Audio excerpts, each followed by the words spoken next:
And I remember during the financial crisis, when there was a real risk of panic, I developed a practice called forward guidance. For those who don't speak central banker, forward guidance is a specific monetary policy tool where central banks signal future interest rate moves to calm down financial markets. It's not a Sunday fireside chat vlog to remind Canadians that groceries are still expensive.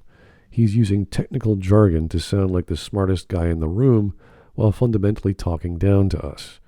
Forward guidance was first used by Japan in 1999 and later used by the Fed in 2003. So no, during the 2008 financial crisis, Carney did not develop this practice. The U.S. has fundamentally changed its approach to trade, raising its tariffs to levels last seen during the Great Depression. Wait, stop. Wasn't managing the U.S. relationship the entire reason you were hired? The big orange scare? All summer we were promised a deal.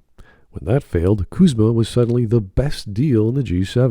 We have the best deal already with the Americans, and it will be even better. Now the U.S. is a disruption we can't rely on. Here is the reality. Carney was hired to be the Trump whisperer. But if he actually solves the trade dispute, he loses his primary political selling point. This Canada strong isolationism isn't a grand strategy, it's his job security. To catalyze $1 trillion in investment, to create one Canadian economy out of 13, to build new trade and energy corridors, and to double the size of our clean energy capacity.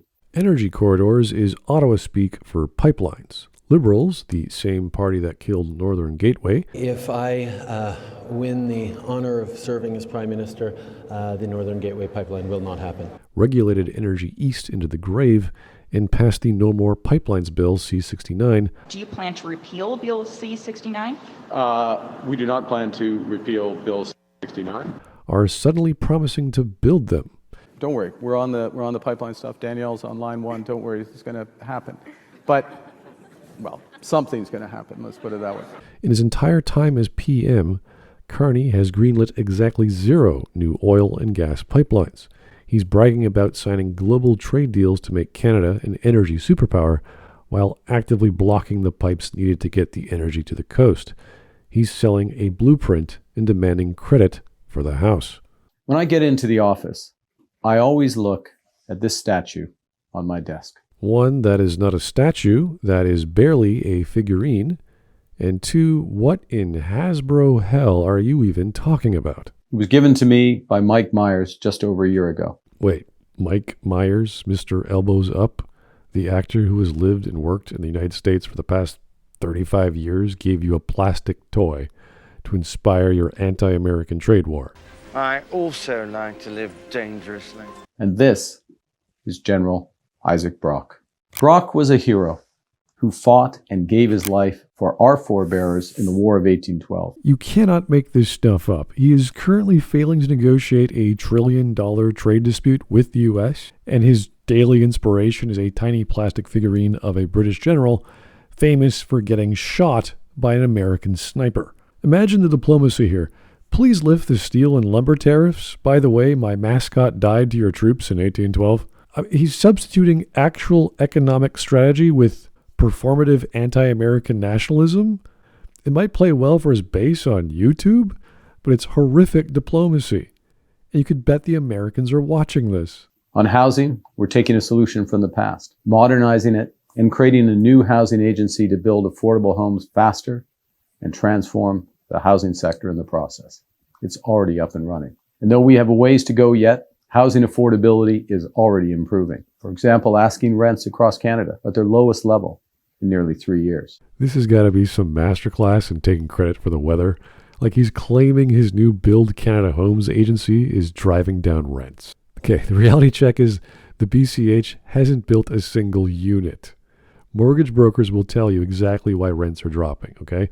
Negative population growth and a massive glut of tiny, unlivable dog crate condos flooding the market. But today, the most compelling problem for landlords in Canada is there's negative growth in the country's population for the first time in the history of history. New Canadians are all renters, almost universally renters. So when that goes backwards, There's too many units, and there's too many units anyway. There's too many dog crate condos that aren't being sold and need to be rented. There's too many new rental projects stimulated by CMHC that are coming to completion in the next 2 years. There's just this huge overburden of new inventory at a time when the population's actually shrinking. It has zero to do with an agency still stuck in the planning stage.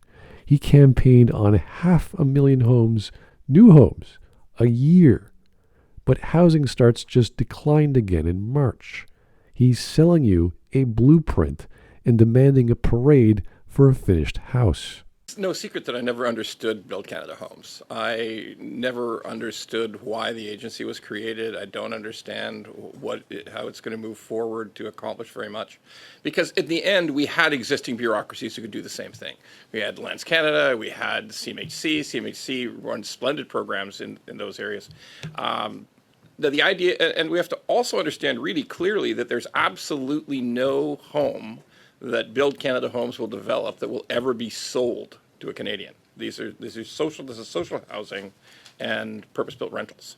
There's never going to be a home for sale that ever comes out of Build Canada Homes. We've signed 20 new deals on 4 continents in less than a year because Canada has what the world wants. And he brags about signing 20 new trade deals. Let's do basic fact-checking. 16 of those are just diplomatic sticky notes or meaningless memos for future talks, or MOUs, as they like to call it.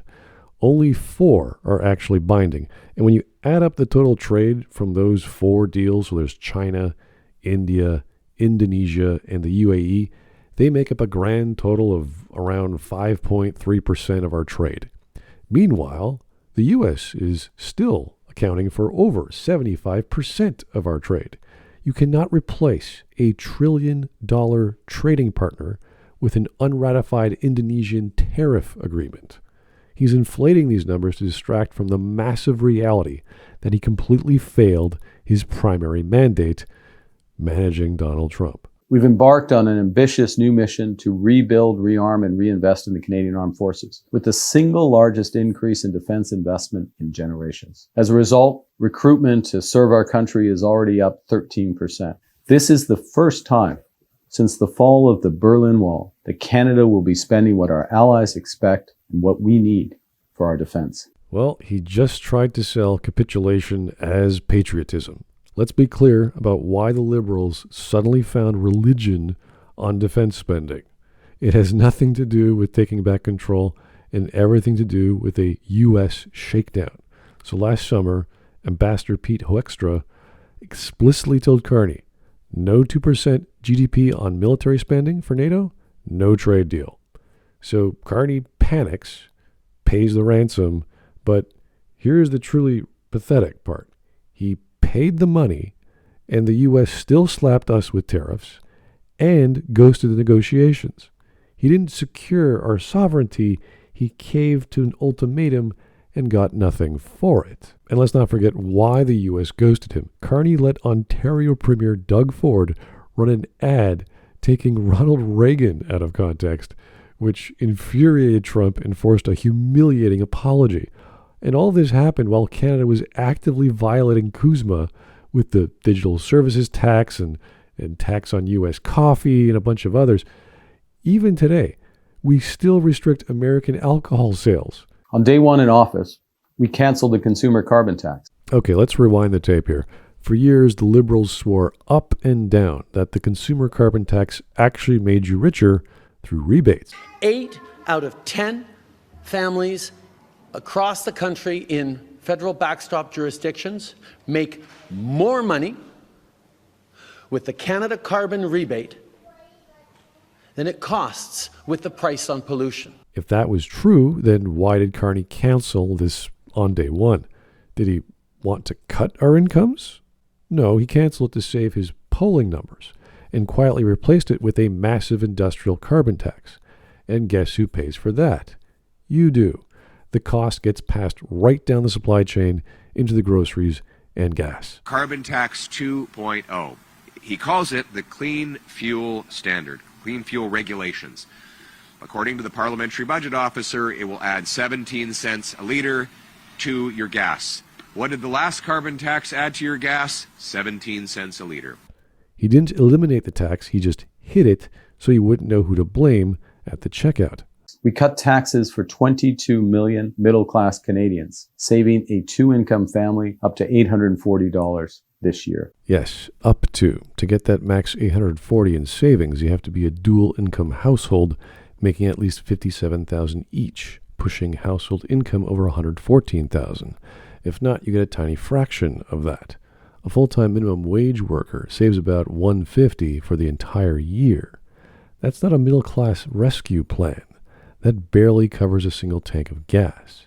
This graph in Budget 2025 uses a percentage axis to trick you into thinking a low-income earner gets 45% in tax relief.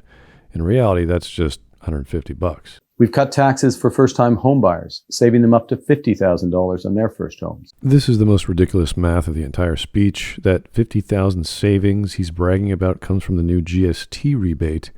Do you know how you trigger the absolute max $50K payout? You have to buy a newly built starter home priced at exactly $1 million. If you buy a cheaper home, your tax cut shrinks. Does anyone know a 25-year-old first-time home buyer scraping together a down payment for a $1 million condo? This isn't helping young Canadians get into the market. It's a taxpayer subsidy for wealthy families buying luxury real estate for their kids. We've launched something called automatic federal benefits. What it does is it will help 5.5 million low-income Canadians get the benefits that they're entitled to. So what, does he want a medal for a program the Liberals promised 6 years ago? In the meantime, the government withheld $1.8 billion in poverty relief annually behind a wall of tax bureaucracy. But more importantly, listen to the number, 5.5 million Canadians. Okay, why do over 5 million people in a country of 41 million desperately need government intervention just to afford basic necessities? Because his economic policies have crushed the working class. He is literally bragging about how many people he's put on government life support. We've made the National School Food Program permanent, feeding 400,000 children and saving their parents $800 a year on groceries. Again, he wants a round of applause for feeding 400,000 kids. According to StatsCan, there are over 2.1 million kids currently living in food-insecure households in the country. His permanent program is throwing a sandwich at less than 20% of the problem. Furthermore, the Coalition for Healthy School Food estimated that a functional national program would cost nearly $2.7 billion per year, which the federal government's funding is just a tiny fraction of, awkwardly pushed onto provinces and schools that don't even have the kitchen infrastructure or staff to deliver it, so now they have to spend more money. We don't have millions of starving kids because parents and schools forgot how to make lunch. We have them because his economic policies, his industrial carbon taxes, and his immigration and housing failures have pushed parents to the brink. The Daily Bread Food Bank is the largest in the city and supports other charities across Toronto. It used to see 65,000 visits every single month. That number has now quadrupled. A school food program is just an expensive Band-Aid solution to an even bigger problem he helped orchestrate. We're protecting the social programs that give every Canadian a fair chance to get ahead. Childcare, dental care, and Pharmacare. It seems that Carney loves taking credit for the holy trinity of liberal social programs, but let's look at the reality. $10 a day childcare, I mean, that sounds great if you can survive the years-long wait list to actually get a spot. Dental care, well, they sold it as free, but thousands of dentists opted out, and the ones who stayed are hitting patients with these unexpected copays. It's just a discount coupon wrapped in red tape. Pharmacare, it's a heavily watered-down bill that only covers two things: diabetes medication and contraceptives, and major provinces are already threatening to opt out. He's taking credit for a transformative safety net that is mostly just holes. At the beginning of this video, Prime Minister Carney bragged about developing forward guidance, a tool to assure people that the government is acting with overwhelming force to solve our problems. But as we've just seen, the force is entirely rhetorical. It's the illusion of a housing agency that hasn't built anything, of 20 trade deals that are mostly just sticky notes, of tax cuts that only benefit the wealthy, and social programs you can't actually access. The Prime Minister isn't providing forward guidance. He's providing a cover story, and Canadians are paying the price for it every single day.